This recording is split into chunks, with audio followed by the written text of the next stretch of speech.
Así es, Tati. Vamos a tocar un tema muy importante y para darle la seriedad que merece este tema, tenemos a un experto que el día de hoy pues nos va a hablar de cuán importante digamos que la violencia familiar, poder verla a tiempo y darnos cuenta para acabar con esto y no seguir, pues, ¿no? Entonces, para eso vamos a dar la bienvenida al abogado Mario Cabrera. Mario Cabrera, ¿qué tal? ¿Cómo estás? Buen día, bienvenido a Como en Casa. Muy buenos días, Celia, muy buenos días, Tati. Es un gusto estar acá en Como en Casa.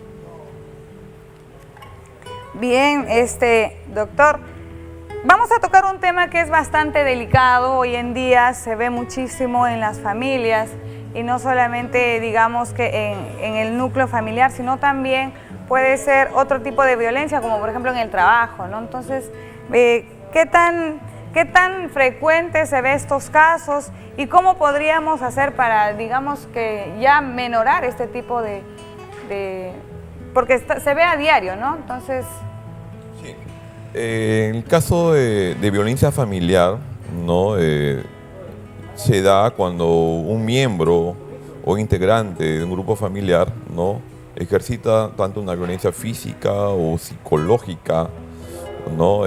Contra uno de los integrantes del grupo familiar, ¿no? Entonces es importante que toda persona sepa, ¿no? que nadie puede violentar ni física y menos psicológicamente, ¿no? Dentro de un hogar, dentro de un grupo familiar, dentro de un grupo de integrantes del grupo familiar. Claro que sí, Mario, es muy importante también poder darnos cuenta porque muchas personas creen que violencia familiar solamente se trata de agresión física, ¿no? Y no es así. En este caso también es violencia psicológica, ¿no? Entonces... También psicológica, también algunos también lo señalan como una violencia económica también, porque a veces el que violenta, el agresor, ¿cómo se llama? Es el que dirige la economía del hogar. ¿Y cuál sería la violencia ahí? Sería la violencia de privarlo de los alimentos, ¿no? No pasar alimento o desconocer eso, ¿no? Claro, definitivamente es algo que tenemos que nosotros aprender a identificar y detectar a tiempo. Ahora, Mario, ¿qué es lo que se puede hacer en este caso las víctimas? ¿Qué es lo que deben hacer en primera instancia? La víctima lo primero que deben hacer es no quedarse callado en primer lugar, ¿no? No quedarse callados ante una agresión física, ¿no? Que lógicamente la agresión física deja huellas inmediatamente, una lesión, ¿no? Una equimosis, ¿no? Una lesión, ¿no? O ante una violencia psicológica también, ¿no? Denunciar, ¿no? Y denunciar ante quién. En primer lugar, ante la comisaría más cercana del lugar de los hechos, donde se ocurrió esa violencia, o también irse también al CEN, que es el Centro de Emergencia Mujer. Inclusive hay una línea gratuita, ¿no? La línea 100, para poner denuncias sobre ello. Claro, es muy importante saber a dónde recurrir en estos casos, ¿no? Cuando uno está sufriendo este tipo de violencias familiares. Como ya lo comentó el abogado, no solamente es violencia psicológica, física, sino también, como nos comenta, económica, violencia económica, ¿no? Entonces, cuando en este caso, por ejemplo, se ve muchísimo cuando las parejas se separan, ¿no? Hablando de violencia económica, porque ya no cumplen quizás con la pensión y eso ve afectado a los niños en este caso, ¿no? Entonces es muy importante que puedan denunciar, ¿no? Denunciar inmediatamente, porque si no, esto va a dar lugar no solamente a una lesión, quizás, ¿no? Una agresión física, ¿no? No olvidemos que muchos de los casos terminan en quitar la vida a su miembro de la familia, ¿no? Entonces no lleguemos a esos extremos, ¿no? Mario, en este caso, antes de poder llegar hasta ese extremo de la muerte, del fallecimiento de alguna persona por un tema de violencia familiar, se puede dar una orden de alejamiento también. ¿Cuál es el proceso legal que deben seguir las personas para recibir realmente el apoyo correspondiente de estas autoridades? Claro, es denunciar, ¿no? En la vía civil, ¿no? Ante un juez de paz o ante un juzgado de familia, denunciar esa violencia. Entonces el juez automáticamente le va a otorgar una medida de protección. Y esa medida de protección es importante porque va a permitir prevenir o detener los maltratos físicos o psicológicos de esa persona. Y esa medida de protección, ante un incumplimiento de esa medida de protección, se configuraría inclusive otro delito más. ¿Cuál sería ese otro delito y cuánto sería Por ejemplo, la pena tal vez de cárcel que puede sí, tener esa persona? por ejemplo, si yo no cumplo una orden por un juez, por una autoridad competente, dice la norma legal.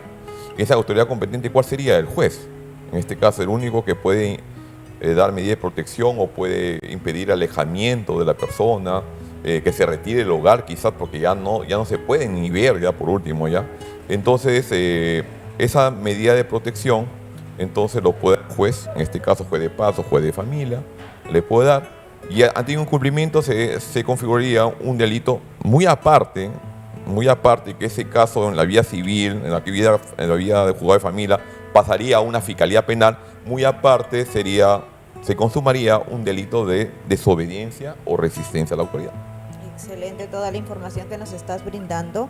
Y de acuerdo a lo que justo estabas conversando también con nuestros televidentes y con nosotros acerca del apoyo psicológico que debe de recibir no solamente la persona afectada, sino también el entorno en sí, que estamos hablando netamente, por ejemplo, de una familia nuclear que incluye también a los hijos en este caso, ¿no? Entonces, ¿cuál sería el apoyo correspondiente de nuestras autoridades en estos casos para un apoyo psicológico? Claro, el apoyo psicológico no va contra la víctima, sino también va contra la persona que han presenciado el hecho violento, ¿no? Y no solamente ellos, sino también el agresor también debe pasar una pericia psicológica, una pericia psiquiátrica también para poder también ayudarlo, ¿no? En eso, ¿no? Entonces, pienso que el Estado tiene un rol primordial, un rol importante, no solamente con la víctima, sino también con los miembros o integrantes del grupo de familia. No hay que olvidar que no solamente existe la ley 30.13.4, la ley de violencia familiar, sino también existe un tipo penal, que es el artículo 122b, que tipifica, ¿no?, el delito de agresiones contra la mujer o integrantes del grupo familiar. Excelente. Muy bien.